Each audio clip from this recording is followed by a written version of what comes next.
नमस्कार दोस्तों, मेरा नाम है अंशुमन नायक और आप सभी का बहुत बहुत स्वागत है इंडियन डिफेंस न्यूज के डिफेंस टॉक सीरीज में, जहां पर हम रोज नए नए डिफेंस अपडेट्स के बारे में बात करते हैं। तो चलिए देर न करते हुए आज की वीडियो शुरू करते हैं।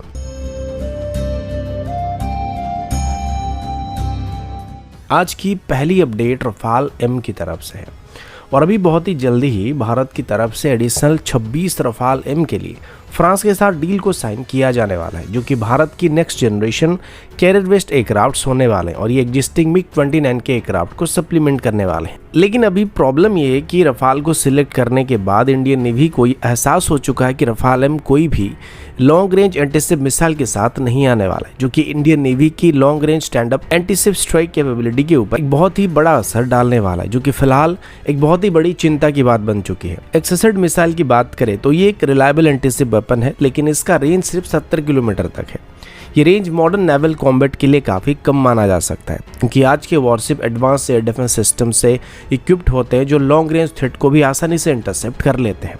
अब समस्या ये है कि अगर रफाल एम सिर्फ एक्सेसिड मिसाइल पर डिपेंडेंट रहेगा तो इसकी एंटीशिप कैपेबिलिटी काफ़ी हद तक लिमिटेड हो जाएगी, क्योंकि हमारे जो दुश्मन देश है, चाहे पाकिस्तान हो जाए चाइना हो जाए, उनके पास इससे कई ज़्यादा दूरी से स्ट्राइक करने वाले एंटीशिप मिसाइल मौजूद हैं। तो इस वजह से अभी नेवी की तरफ से रफाल एम के लिए एक्सेसिड मिसाइल के अलावा कुछ और भी लॉन्ग रेंज की एंटीशिप मिसाइल को तलाश किया जा रहा है, जो कि रफाल को सेफ डिस्टेंस पर रहकर ही दुश्मन की वॉरशिप के ऊपर मिसाइल को फायर करने की कैपेबिलिटी प्रोवाइड करेगा। अब मजे की बात यह है कि अभी हमारे पास एंटीशिप मिसाइल के सेगमेंट में एक से दो बढ़िया अल्टरनेटिव मौजूद हैं, जो कि पुरानी एक्सेसिड मिसाइल को रिप्लेस करने के लिए काफ़ी सक्षम होने वाले हैं,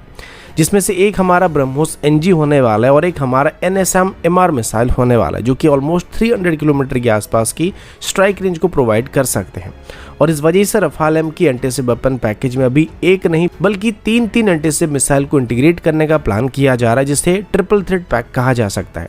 और आने वाले समय में इंडिजिनस मिसाइल जैसे ब्रह्मोस एनजी और NSM-MR सिर्फ रफाल एम के लिए नहीं बल्कि इंडियन नेवी की पूरी ऑपरेशन स्ट्रेंथ के लिए भी एक मेजर रोल को प्ले करने की उम्मीद किया जा रहा है। अगला अपडेट इंडियन आर्मी की BMP-2 इन्फेंट्री कॉम्बैट व्हीकल की मॉडर्नाइजेशन प्रोग्राम को लेकर है। इंडियन आर्मी अपने BMP-2 और BMP-2 के व्हीकल के लिए एयरबस्ट एमुनिशन को खरीदने का प्लान बना रही है। ये नई एमुनिशन सिस्टम इंडियन आर्मी को एरियल थ्रेट जैसे कि ड्रोन्स को न्यूट्रलाइज करने के लिए एडवांस कैपेबिलिटी प्रोवाइड करेगा।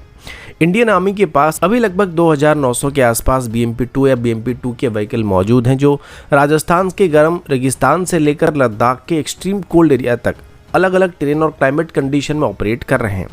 लेकिन ट्रेडिशनल एमुनिशन जो अब तक BMP-2 के 30 mm की कैनन से इस्तेमाल किया जा रहा था या फायर किया जा रहा है, मेनली ये ग्राउंड बेस्ड टारगेट के लिए इफेक्टिव होते हैं। अब ड्रोन वॉरफेयर की बदलती हुई सिनेरियो की वजह से आर्मी को मॉडर्न काउंटरमेजर सिस्टम की जरूरत पड़ रही है। अब हर मैकेनाइज्ड यूनिट के साथ एक एग्जिस्टिंग ट्रैकिंग और फायर कंट्रोल सिस्टम में भी कोई ज्यादा एक्स्ट्रा मॉडिफिकेशन करने की जरूरत नहीं पड़ने वाली है। बस BMP-2 की गनर को ड्रोन के अप्रोक्सीमेट लोकेशन में एम करके फायर करना होता है और ये सब BMP-2 की एग्जिस्टिंग फायर कंट्रोल सिस्टम और सेंसर के साथ माइनर मॉडिफिकेशन करके अचीव किया जा सकता है। अब जैसे कि एक एयर ब्रस्ट एमुनिशन है, तो ये अपने आसपास में मौजूद सभी ड्रोन को एक ही बार में डिस्ट्रॉय करने वाला और ये स्वार्म ड्रोन के खिलाफ भी एक इफेक्टिव वेपन होने की उम्मीद किया जा रहा है और ये बाकी किसी भी एंटी ड्रोन सिस्टम के मुकाबले एक कॉस्ट इफेक्टिव सोल्यूशन भी होने वाला है। अगला अपडेट इंडियन एयरफोर्स के नए हेरॉन मार्क 2 ड्रोन्स को लेकर है, जो ऑफिशियली अब इंडियन एयरफोर्स की फ्लीट का हिस्सा बन चुके हैं। ये एडवांस UAV अब फॉरवर्ड एयरवेज से ऑपरेट करते हुए नॉर्दर्न सेक्टर के हाई एल्टीट्यूड मिशन के लिए डिप्लॉय किए गए हैं।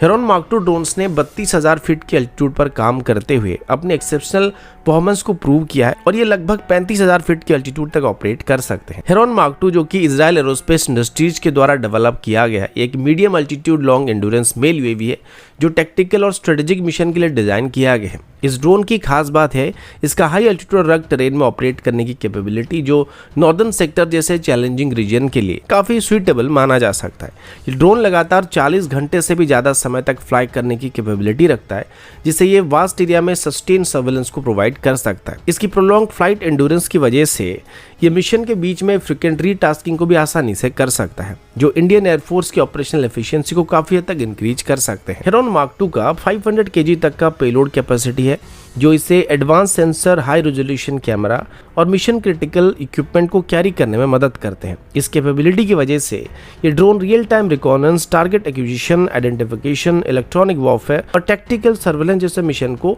या ऑपरेशन को आसानी से कर सकता है। और ये एबिलिटी से इंडियन एयरफोर्स की मल्टी डोमेन ऑपरेशन स्ट्रेटेजी के लिए क्रिटिकल एसेट बनाती है। हमारी नॉर्दर्न सेक्टर, जो कि वास्ट और रग टेरेन का रीजन है, हमारे लिए स्ट्रेटेजिक और सिक्योरिटी चैलेंज से भरा हुआ है। स्पेशली डिस्प्यूटेड बॉर्डर के आसपास फॉरवर्ड एयरवेज से ऑपरेट करते हुए हेरॉन मार्क 2 ड्रोन्स ने recently real time intelligence, surveillance और ईयरली वार्निंग सिस्टम को प्रोवाइड करते हुए अपनी क्रिटिकल रोल को एस्टेब्लिश कर लिया है। अगला अपडेट इंडियन आर्मी के स्मृच रॉकेट सिस्टम की लाइफ एक्सटेंशन प्रोग्राम को लेकर है। ये प्रोजेक्ट प्राइवेट इंडियन वेंडर के साथ कोलैबोरेशन में शुरू करने का प्लान किया जा रहा है, जो आर्मी की ऑपरेशनल रेडीनेस को मेंटेन करने के साथ साथ ओल्डर सिस्टम के एडवांस रिप्लेसमेंट के ऊपर भी फोकस करने वाला है। स्मृच, जो कि एक Russian origin, Russian made multiple launch rocket system है, ये इंडियन आर्मी की आर्टिलरी कैपेबिलिटीज का की कंपोनेंट रहा है, लेकिन अभी इसके एमुनेशन की सेल्फ लाइफ खत्म होने के करीब पहुंच रही है, जिस वजह से अभी आर्मी ने इस मुनिशन को रिफर्बिश और अपग्रेड करने का फैसला किया है ताकि इनको कुछ और साल तक इस्तेमाल किया जा सके।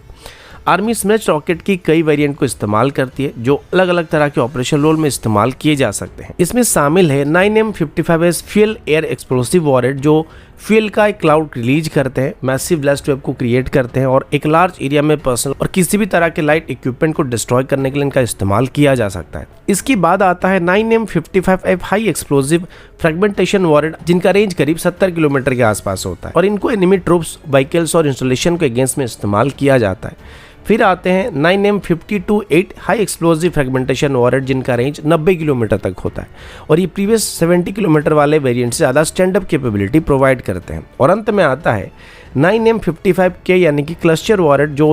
क्लस्टर मुनिशन को डिप्लॉय करके एक वाइड एरिया में एनिमी ट्रूप्स को और व्हीकल्स को टारगेट कर सकते हैं और मल्टीपल टारगेट को एक ही साथ डिस्ट्रॉय कर सकते हैं। ये मुनिशन आर्मी के आर्टिलरी फोर्सेस के लिए काफ़ी क्रिटिकल एसेट है, जो लॉन्ग रेंज स्ट्राइक और हैवी फायर पावर को प्रोवाइड करता है, लेकिन हर एमुनेशन सिस्टम की तरह इनकी भी एक सेल्फ लाइफ होती है और इसी वजह से अभी स्मृच रॉकेट सिस्टम के एमुनेशन की रिफर्बिशमेंट करने का प्लान किया जा रहा है और ये लाइफ एक्सटेंशन प्रोग्राम एमुनेशन की सर्विस लाइफ को और 10 से 15 साल तक एक्सटेंड करने वाली है और इस बार इनको प्राइवेट सेक्टर कंपनीज की मदद से करने का प्लान किया जा रहा है। तो दोस्तों, अभी के लिए इतना ही। मिलता हूँ आपसे अगले वीडियो में, तब तक के लिए जय हिंद, वंदे मातरम।